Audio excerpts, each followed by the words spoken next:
Dober večer, cenjene gledalke, spoštovani gledalci. Moje ime je Aljuš Pertinač, do predsedniških volitev so samo še 4 dnevi, vi pa spremljate najbolj politično korektno oddajo slovenskih televizij. Koga plačujemo, da tepe voljo ljudstva, izveste vsak hip. Rosno mlada poslanka Gibanja Svobode Lucija Tacer ima svojevrsten pogled na delo predstavnikov ljudstva.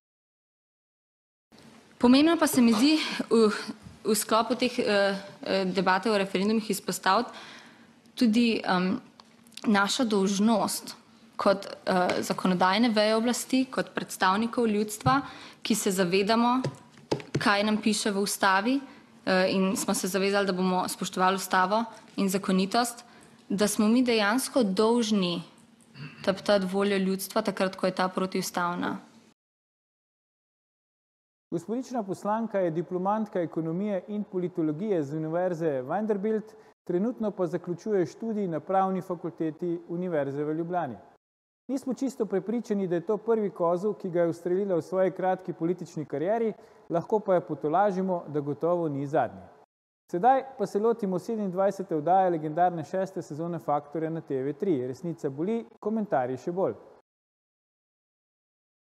Danes bomo za vas komentirali Logar, Pirc, Musarjeva in Brglez. Kdo bo zmagovalec prvega kroga? Za uvrstitev v drugi krog in s tem zmago v prvem krogu so v igri samo še 3. Kdo bo zmagovalec prvega kroga, nam bosta povedala naša stalna komentatorja. Norma Marija Brščič in Darko Mršič. Norma, Darko, dobrodošla v Faktorju. Dober večer. Norma, predno gremo na današnjo glavno temo, me zanima tvoj komentar izjave mlade poslanke, namreč, da so poslanci dolžni teptati voljo ljudstva, kadar je ta v nasprotju z ustavo. Ja, mislim, da smo zgrešili point demokracije, če se tepta volja ljudstva, ker je referendum najvišji izraz volje ljudstva in se bi ga moralo upoštevati. Na tak način se tudi, ne vem, doseže, da se ustavo spremeni. Ne pa, gotovo pa se ni point referendumov za to, da ljudje povejo, kaj bi radi, potem pa se jih povozi z nekimi črkobralskimi zadevami, ki nimajo, mislim, ki dobesedno, ja, to te poteptajo voljo ljudstva in prav kot ena taka klofuta za vsa naša prizadevanja, za vse referendume, vso energijo, ki smo jo vložili v to, so pa potem take izjave nekih takih pač ljudi, ki niso očitno nikoli se za nič borili in dali zastavili za to svoje ime, svojo pač vse, kar so za neko vrednoto, ampak samo igrajo neko persono. Ja, mene malo spominja na žičničarje, ampak ne bi zdaj, da gremo na slovenska smučišča. Darko, praktično 3 favoriti so ostali za to, da pridejo v drugi krog in s tem pač postanejo zmagovalci prvega kroga volitev, ampak ti si rekel že javno, da tvoj predsednik, Borut Pahor, tako si se izrazil, odhaja. Koliko ga boš ti pogrešal in koliko misliš, da ga bomo vsi mi pogrešali? Jaz glede na tale izbor, ki je ostal in kateri imajo nekako možnosti, da postanejo naslednji predsedniki oziroma predsednica republike, to mi nekako ukazuje, da bom sam sigurno zelo pogrešal predsednika Pahorja, aktualnega predsednika. Mislim pa, da bo tudi v bodoče, v mogoče letu, 2 se izkazalo, da bo tudi vse več ljudi nekako, da se jim bo kovcalo po trenutnem predsedniku Borutu Pahorju. To predvsem zato, ker menim, da vsi ostali kandidati, ki so nekako, ki imajo možnost za izvolitev, realno možnost, so na neki liniji, s katero bodo prenesli neke recimo konfliktne pozicije iz državnega zbora in ostalih nivojev političnih tudi na ta nivo predsedniškega, s katerega bodo vsekakor nagovarjali ljudi, javnost politično z nekimi stališči, ki mislim, da niso primerna oziroma nekimi pozicioniranji, ki niso primerna za predsednika republike, predsednika vseh državljanov. Ja. Norma, si ti pričakovala, da bo nestrankarski kandidat dr. Anže Logar, saj sodeč po anketah, tako prepričljivo vodil pred prvim krogom predsedniških volitev? Glede na to, kako se pri nas ustvarjajo ankete javnega mnenja, moram reči, da me to malo preseneča. Seveda pač se lahko strinjamo, da to 100% ni nujno poročilo iz terena, kaj ljudje res mislimo. Me pa številka kot taka ne preseneča, ker vemo, da so na predsedniških volitvah udeležbe praviloma nižje, ljudje pač se za to funkcijo toliko ne zanimajo, medtem ko stranke pa aktivirajo svoje baze in se potem pač proporcionalno to spremeni in čisto verjetno, da zgleda tudi tako, kot prikazuje ta anketa. Mogoče so ustvarjalci anket spregledali to, pa res mislijo, da je Anže Logar nestrankarski kandidat, ne? Pa ga potem više merijo. Ampak predlagam, da si zdaj pač, da obdelamo te tri favorite, pa dame imajo prednost, predlagam, da si zdaj pogledamo en krajši video o nastopu dr. Nataše Pirc Musar na enem izmed predvolilnih soočenj. Poglejmo. Ali gre tukaj za v bistvu privatizacijsko premoženje? Kar vem, je, da poznam definicijo privatizacije. Vse je tudi prijavljeno na slovenskem poslih, ki so v bistvu potekali tudi prek fiduciarnih računov, kjer so v bistvu lastniki prikriti. Zakaj recimo na tak način? Ne pogovarjava se o tem, jaz operativnih poslov res ne spremljam. Ja, ampak še enkrat, ne, ruska dača, tamle vidimo, skratka, je vpeta v to mrežo, je eno od ključnih podjetij te celotne mreže, ne. Jaz imam v ruski dači 15%, to je vse. Ampak vidimo zdaj te povezave tudi tja do davčnih oaz, tudi iz teh podjetij, ne? Zdaj, če jaz pravilno razumem to, prek davčne oaze nastalo podjetje Avlon, ki je potem s tem denarjem naredilo naprej naslednji ta posel oziroma naslednji gospodarski grozd iz te smeri. Jaz operativnih poslov res ne spremljam. Tudi v Črni gori, to pa vem, ni nič kupil od države. Nič. V nobenem postopku privatizacije Aleš ni sodeloval. Tisto, kar bi želela povedati, je, da sama osebno v svojih podjetjih poslujem absolutno zakonito in vse davke plačujem v Sloveniji, prav tako Aleš. Prav tako Aleš. Ampak verjetno veliko veste, ne, zdaj pravite, da veste, nekaj prej ste rekli, da se z njim ne pogovarjate, potem poznate, ne, to shemo. Jaz jo ne, mislim, Zdaj, ne vem, Darko Normo, kaj bi si človek mislil, ne? Zdaj, pač Pirc Musarjeva prav, da nič ne ve o tem, s čim se soprog ukvarja. Po drugi strani, ne, nas je portal Necenzurirano danes spomnil, da je pred leti rekla, da pač Darko Horvat, ne, se pravi, vemo, največji, ne, dobitnik, da tako rečemo v narekovajih, pač slovenske verzije privatizacije je finančni genij in je naredil, kar je pač naredil, ne. Zdaj, blizu, na drugem mestu je bil soprog Pirc Musarjeve potem, ne, ki je tudi naredil, kar je naredil. Kako vidva zdaj to komentirata? Je problem, da je očitno potencialna predsednica republike oseba, ki pač na tak način dojema posle svojega življenjskega sopotnika? Že tako, ko pogledaš recimo njeno neverbalno govorico na teh posnetkih, v bistvu se vidi, da je zelo neprijetno in bi me zanimalo, kaj bi prišlo, recimo, če bi še bolj stopnjevali pritisk. Ampak to je na nek način normalno. Meni bi bilo tudi neprijetno, tebi ne bi bilo. Mislim. Ja, sigurno, ampak če nimaš nič za skrivati, ne, pač poveš, kar je in pač to je to. Pri teh pa so neki mutni posli od zadaj tudi, recimo avti, ki jih imata zakon, nekateri od avtov so zelo prestižni, recimo Maserati Quattroporte ali pa Rolls-Royce Phantom 6, to so avti vredni par 100.000 evrov, pa tudi Mercedes E, v katerem se gospa velikrat vozi, ni med nekimi socialnimi avti. Ampak njej verjetno to ni pomembno, ker to je samo avto za njo, ne? To je samo avto, ampak glih z nekim poštenim delom v Sloveniji pa težko prideš do tazga premoženja, ne? Ona dva pa ne samo avti, tudi potem še lastništvo pač teh podjetij, vsa skupaj njuna vrednost je precej presega, bi rekla, njune zmožnosti nekega povprečnega podjetnika v Sloveniji, ki je pač si ni nič omastil brk, če tako rečem, med tranzicijo. Darko, koliko je lahko Nataša Pirc Musar predstavnica levega dela volilnega telesa na teh predsedniških volitvah?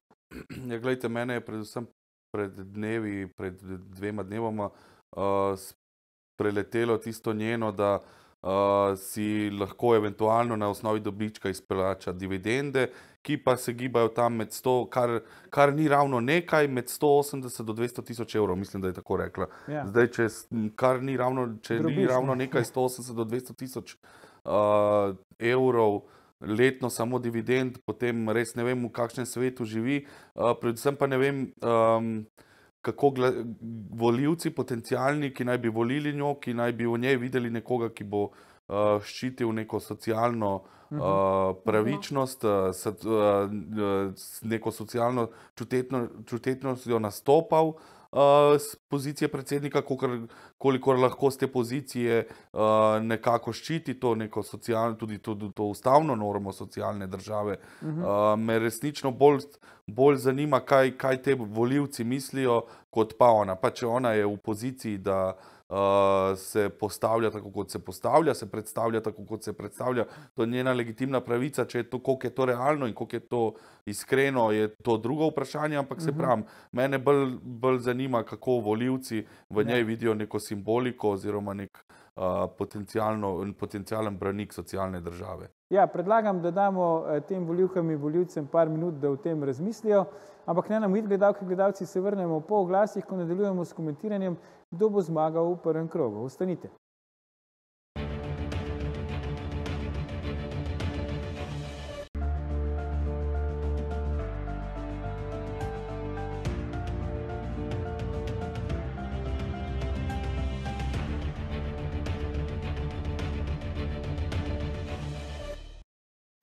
Dobrodošli nazaj. Z nami sta še vedno Norma Bršič in Darko Mršič. Pogovarjamo pa se o tem, kdo bo zmagovalec prvega kroga predsedniških volitev.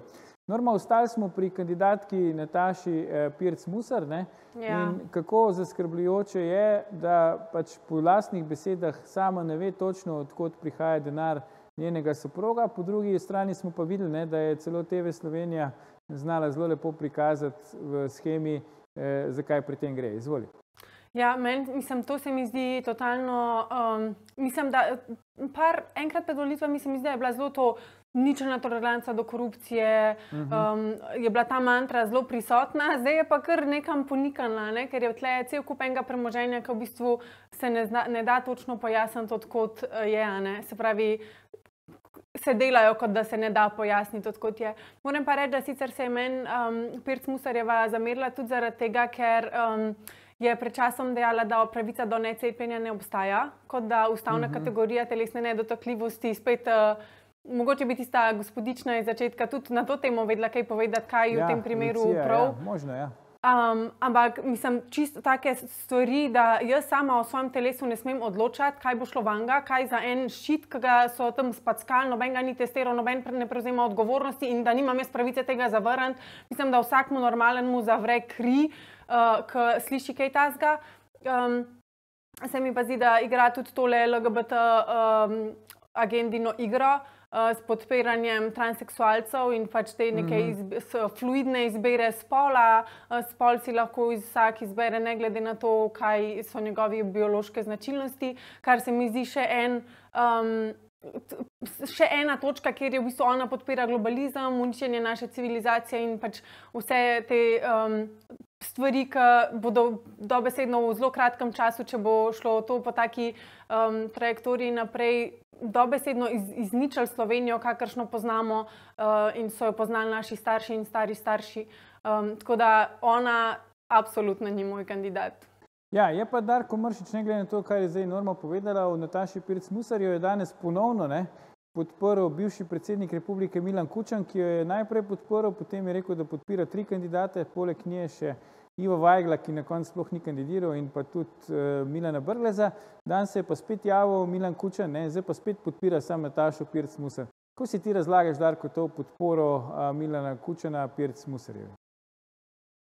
Predvsem po tem, kar smo govorili v prvem delu oddaje, vsi tisti grozdi, sheme, povezav podjetij, običajno taki ljudje potrebujejo tako podporo in tako zaščito in to je nek prepoznaven krog ljudi v Sloveniji.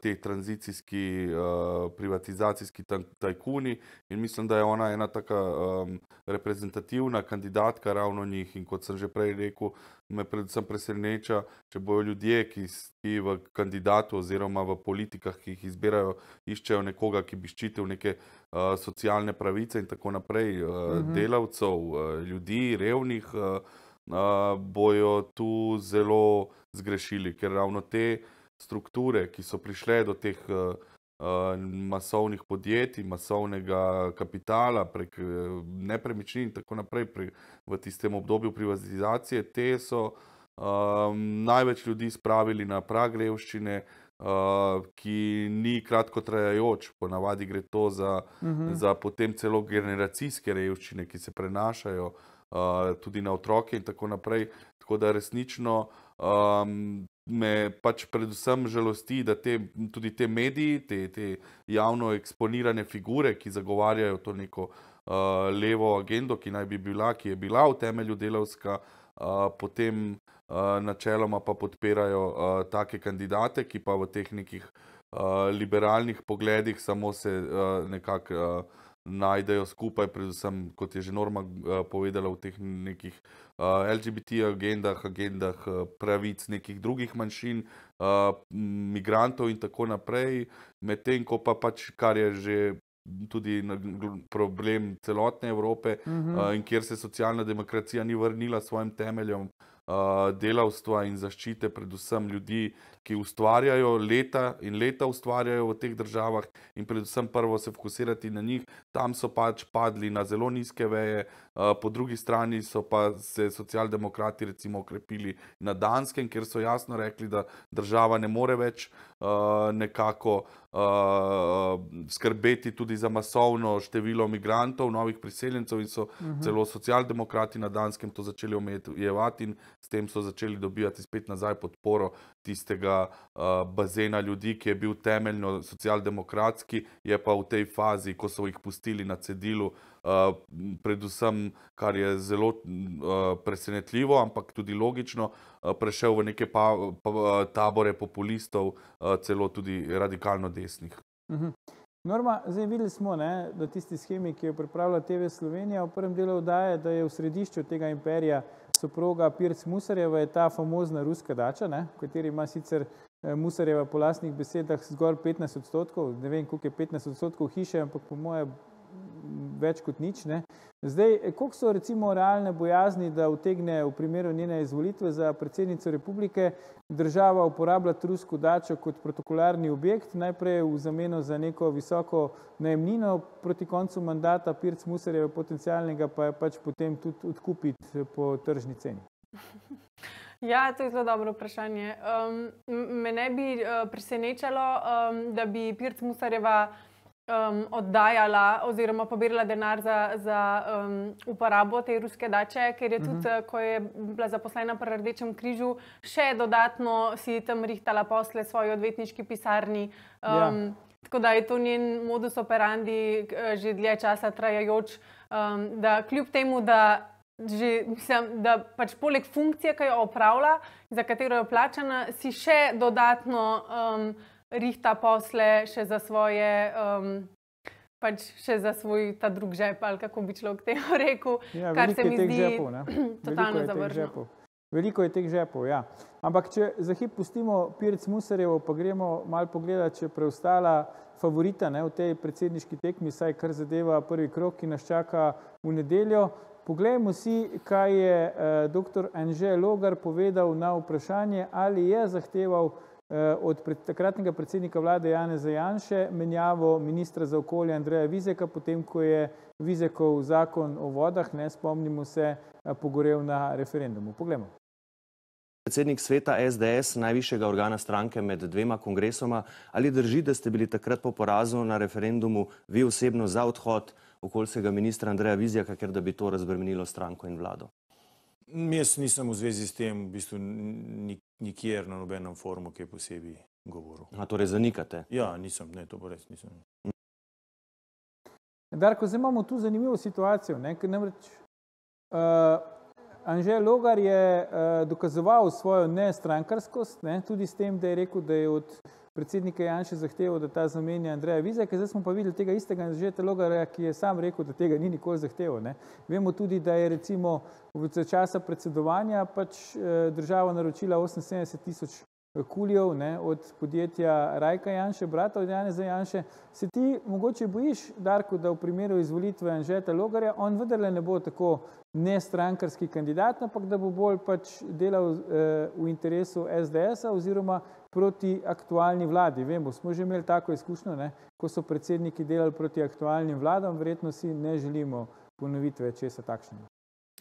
Vsekakor, mislim pa, da na koncu je bolje imeti predsednika, ki je strankarski, kot predsednika, ki je predsednik nekih interesnih lobijev izven stranke, izven političnega nekega normalnega okolja, demokratičnega. Vse ne gremo za parlamentarno demokracijo, res je, predsednik naj bi bil oziroma naj ne bi bil član stranke, to ni problem.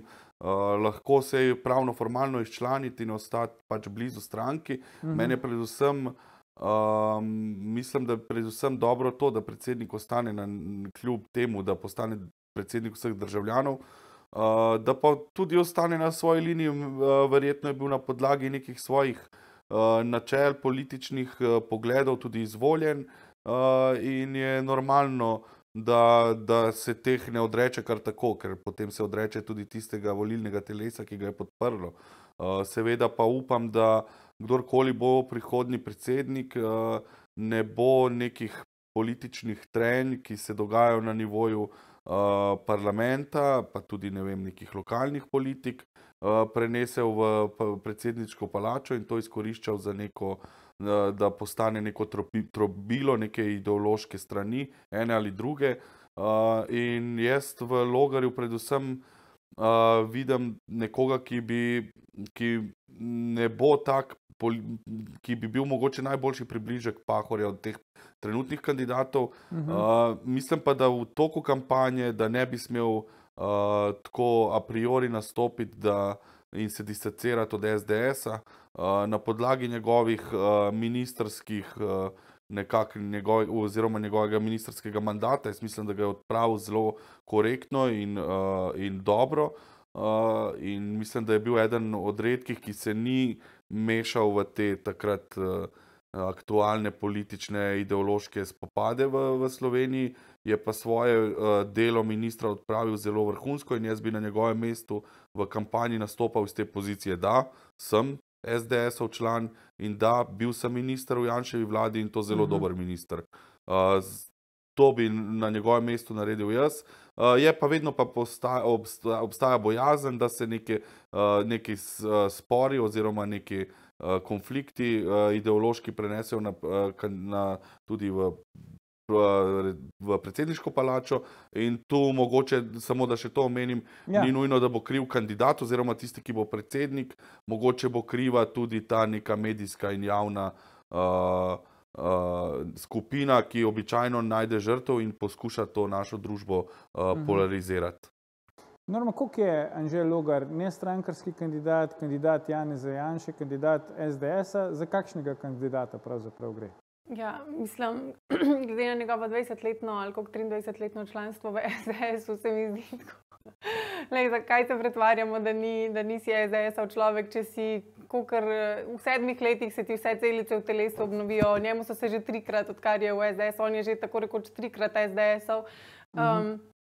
Zato se mi zdi ta neko distanciranje malo komično.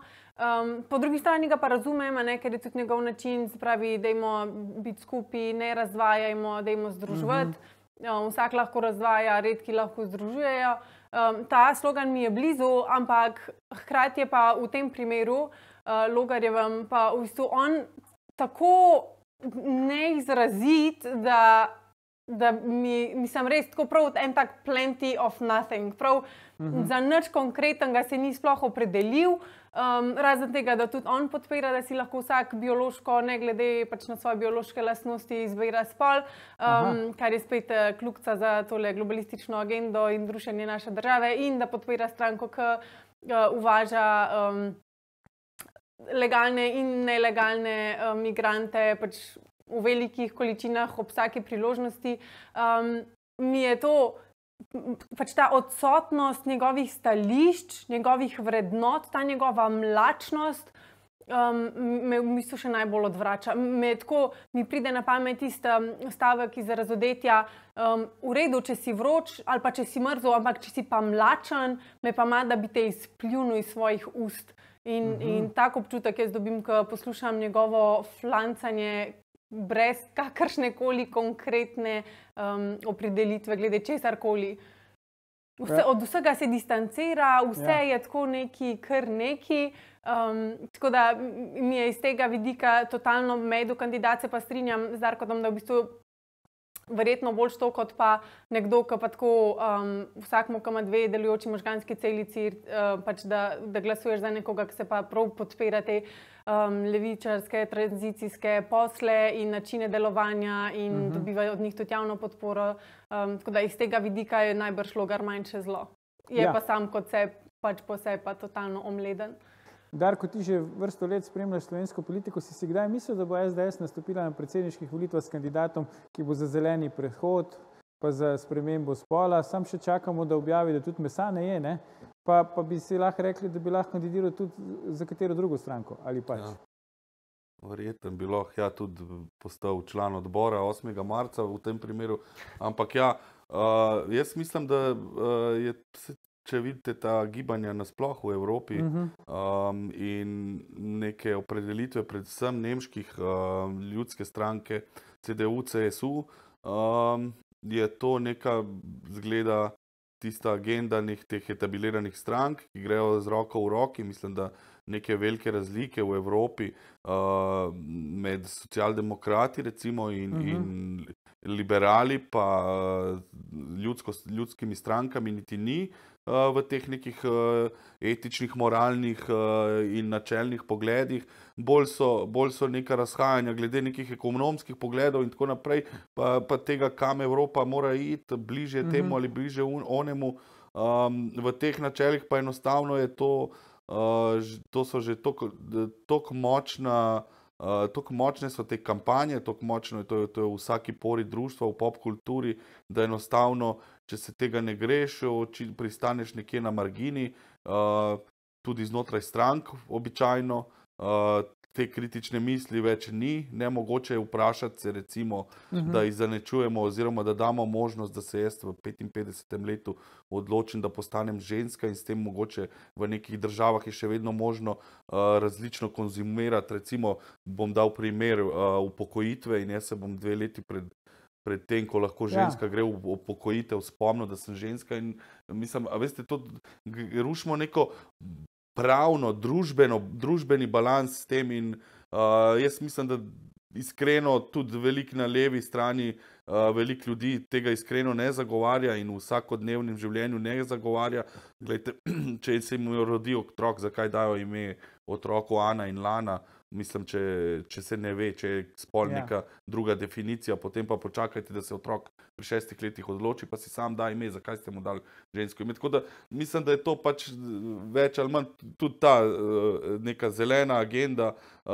Vidite, kako ko prije do situacije, ko se družba urušava, ko se neki ustaljeni sistemi rušijo, v tem primeru s to energetsko krizo, se kmalu pozabi na količino CO2, ki ga spuščajo premogovniki, elektrarne na premog in tako naprej. In pač družba bo to nekako regulirala s časoma, ko bo prišlo do tega, da bo ali totalni propad ali pa obstanek in takrat mislim, da se bojo ljudje ponovno vprašali, a je vredno teh nekih kampanj in agend žrtvovati sebe in svoje otroke.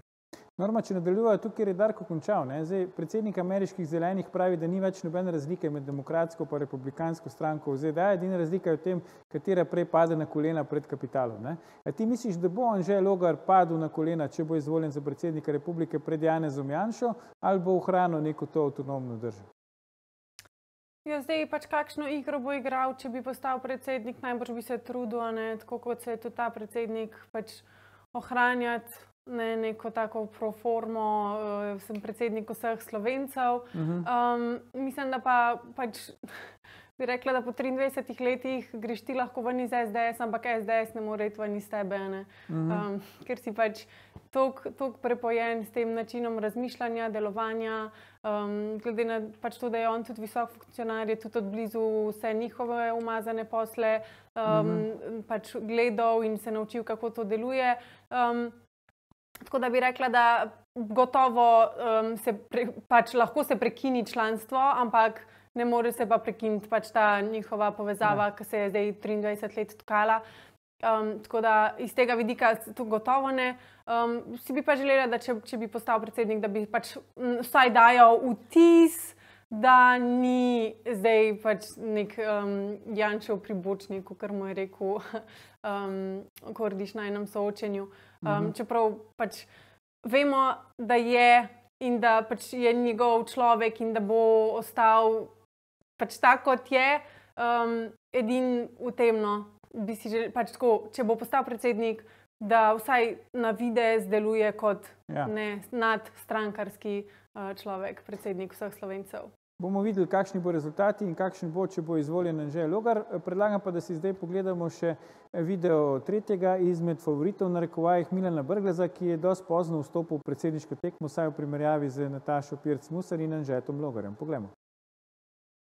Je premier Golob od vas zahteval, da se odrečete tudi funkcije evropskega poslanca? Ne, njemu nikoli ni prišlo nič takega na pamet. Mogoče je bila še kakšna druga zahteva, ampak vsekakor... Kakšna pa? Neumna z političnega vidika. Kakšna? Zdaj nas pa sploh zanima.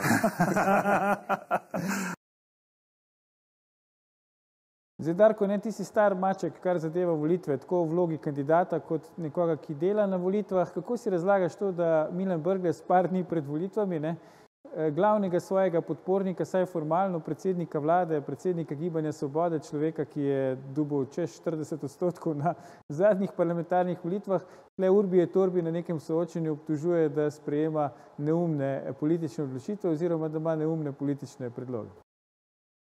Ja, mislim, da je v tej kampanji bilo pa zdaj res, čeprav je zame precej nezanimiva, kar veliko teh gafov. Spomnimo se tistega tudi Golobovega za Kučana, ob tisti kandidaturi neuspeli, z Marto Kos pa tako naprej. Tako da, lejte, jaz mislim, da je to en zakon iz interesa med SD-om in Gibanjem Svoboda, ki bo pa dober lakmus papir. Jaz mislim, to je velika zmaga SD-a, če mene vprašate v tem primeru.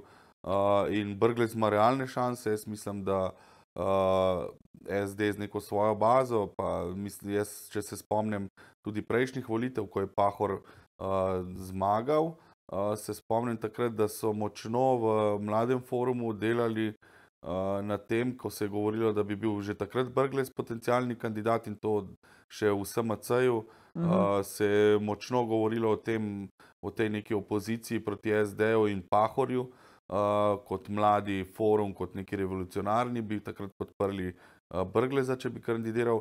In mislim, da je pač tole bilo mogoče tudi njega malo na silo prisiljeno prepričati, da kandidira. Je pa to velika zmaga SD-a, vsekakor. Bo pa dober lakmus za Gibanje Svoboda in potem še naslednji na lokalnih volitvah, kaj ta stranka sploh pomeni, kaj pomeni na terenu. In če ne bo dovolj, mislim, da vi teh njihovih 40 poslancev lahko pošljete po svojih volilnih enotah, pa ne vem, koliko bi oni lahko pridobili nekih glasov za Brgleza ali kogarkoli, tudi za Marto Kos konec koncev. Tako da me resnično zanima, kaj se bo iz tega izcimilo po volitvah, ampak menim, da ima dobre možnosti, da v drugi krog vendarle pride. Kaj ti praviš, Norma, je Brglez sposoben zmešati štrene Nataše Pirc Musar in Anžetu Logarju?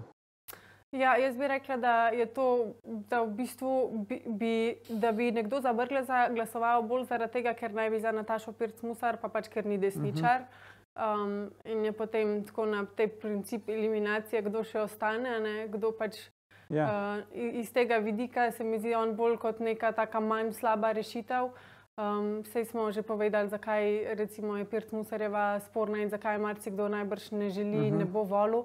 Tako da iz tega vidika spet nekega slovenskega, to se mi zdi, da je tak en nacionalni šport, neki koga bomo, da ne bo pa pol želimo... Glasovanje proti, ja.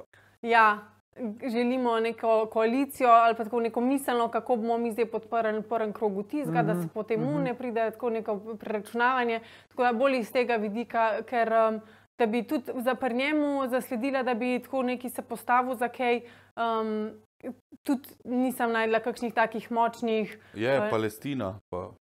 Palestina. To mu je glavna agenda bila v parlamentu, če se spomnimo. Priznanje Palestine, recimo.